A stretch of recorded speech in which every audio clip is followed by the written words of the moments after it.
أهلاً يا أحلى متابعين يا أجمل الناس على قناتي حكايات وحكايات. بحبكم أوي وربنا يخليكم ليا. النهاردة جايبالكم قصة مش طبيعية، قصة هتغير نظرتكم للحياة. بس قبل ما نبدأ، كوباية شاي ولا نسكافيه واستريحوا معايا. في ست جميلة اسمها ناهد، مطلقة من 5 سنين، عايشة لوحدها في شقة في الدور السابع بمنطقة شعبية. ما عندهاش ولاد ولا أهل، خالتها الوحيدة ماتت من سنين. جوزها السابق كان بيضربها ويسيء معاملتها، وما كانش فيها رجولة بمعنى الكلمة. الحمد لله إنها اتطلقت منه وما خلفتش، عشان العيال ما تعيش في جحيم زي ده. ناهد ست محترمة، بتشتغل على نفسها وكل اللي تبيه تعيش بكرامة. بس القدر كان خبيث معاها. فجأة الموتر بتاع المية في البيت باظ، والموتر ده ضروري عشان توصل المية للدور السابع. اتصلت بصاحبتها سوزي، قالت لها: عندك حد شاطر يصلح المواتير؟ قالتها: في واحد اسمه حسن في منطقتنا شاطر قوي، هاتلي رقمه. ناهد اتصلت بحسن، اتفقوا إنه يجي الصبح. لما دخل حسن الشقة، كانت أول مرة تشوفه. رجل كبير في السن، عنده 55 سنة، شكله بسيط. عملت له كوباية شاي، قالت له: اتفضل يا عم حسن، الموتور واقف تماما، مفيش مية توصل لفوق. قالها: حاضر يا حاج، أنا هشوفه. بدأ يفتح في الموتور وهي قاعدة جنبه. فجأة رفع عينيه فيها وقال: أنا عايز أقولك حاجة. وقفت هي في مكانها. إيه اللي عايز يقوله؟ حست إن في حاجة غلط. العينين بتاعته كانت غريبة، وخوفها بدأ يزيد. الراجل اللي المفروض يصلح الموتور بقى يبص عليها نظرة مش كويسة.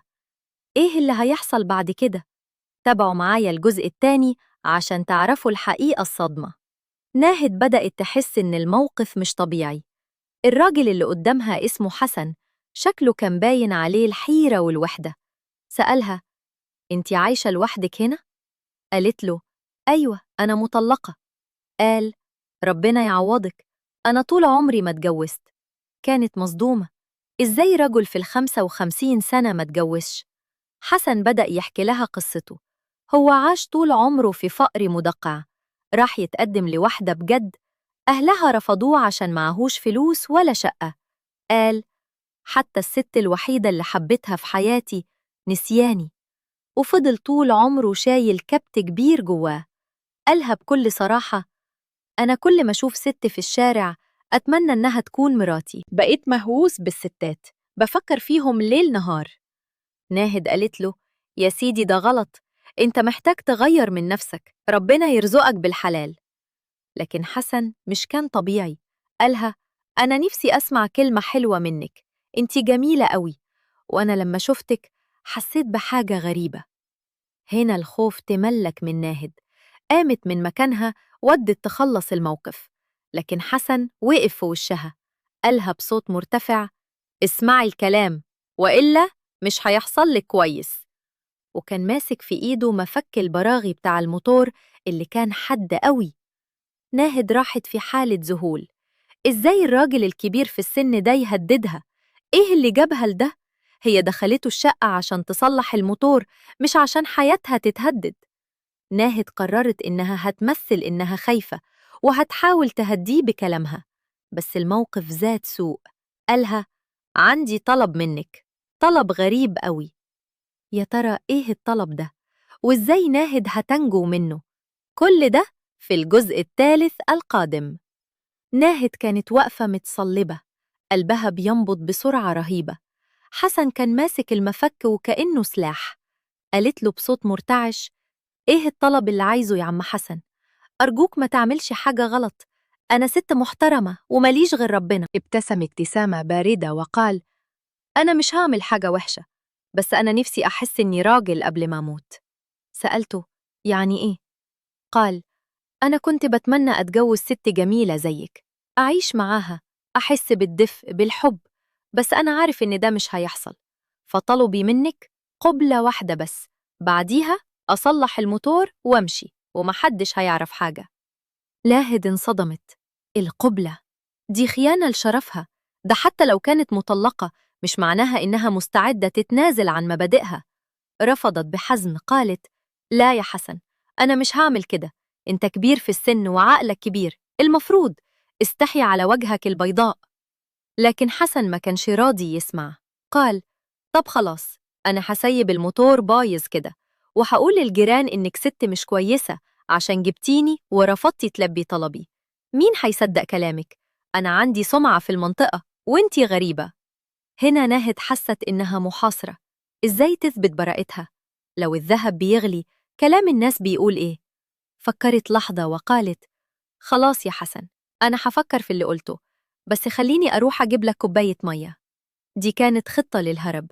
راحت جري على المطبخ وبدأت تدور على أي حاجة تحمي بيها نفسها، ممسحة، سكين، تليفونها عشان تتصل بالنجدة. فجأة سمعت صوت خطواته بتقرب منها بسرعة. لقى واقف على باب المطبخ. هي هتعمل إيه دلوقتي؟ هل هتقبل بالطلب عشان تنقذ نفسها، ولا هتواجهه وتدفع الثمن الغالي؟ الحلقة الجاية هتكون حاسمة ومش هتصدقوا إيه اللي هيحصل.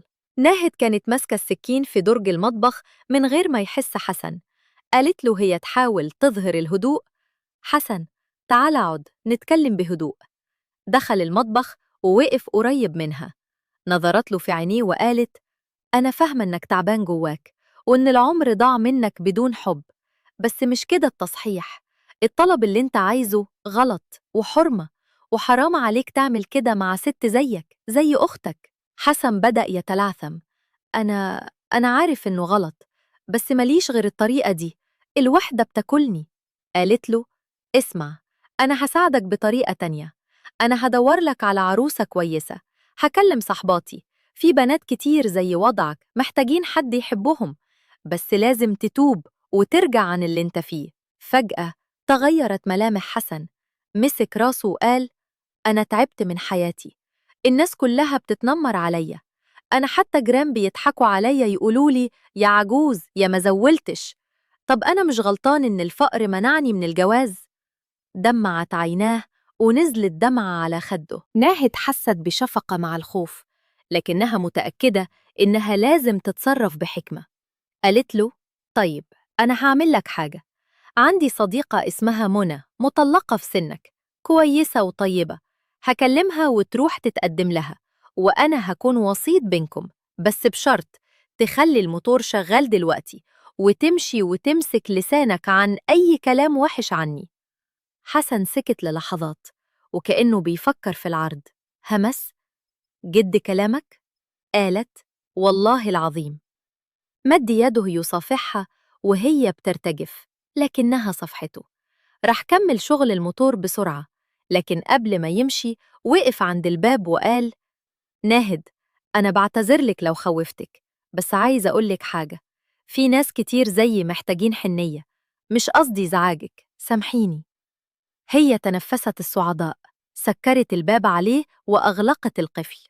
تعبت قوي، بس هل اللي حصل معاها هينتهي كده، ولا هيرجع لها تاني؟ في مفاجأة كمان في الجزء الخامس والأخير. ناهد فكرت إن القصة خلصت، لكن بعد أسبوع سمعت دق على الباب.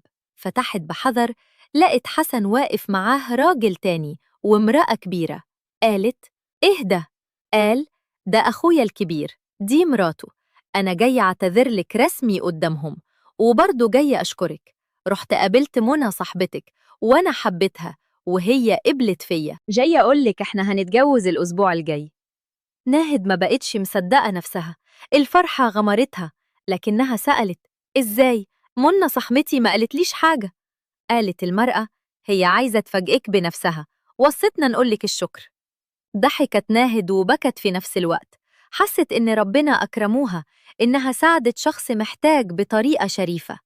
بعد أسبوعين اتجوز حسن ومنى، وناهد كانت العروسة الشرف.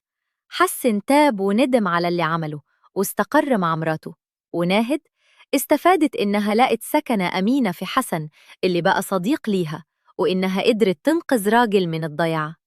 العبرة من القصة: أبداً ما تحكموش على الناس من بره، كل واحد عنده قصة وجع. كمان الغلط مش حلال أبداً، لكن الحكمة في التعامل ممكن تغير مصائر. ناهد استعملت عقلها وقلبها وطلعت من المحنة بإنسانية. ما تنسوش تعملوا لايك للفيديو وتكتبوا رأيكم في الكومنتات، وإلى قصة تانية قريب جداً. أمانة، تعرفوا أحبابكم بالقصة دي عشان الناس تفهم إن الخير موجود حتى في أحلك اللحظات. سلام بقى، وبحبكم أوي أوي.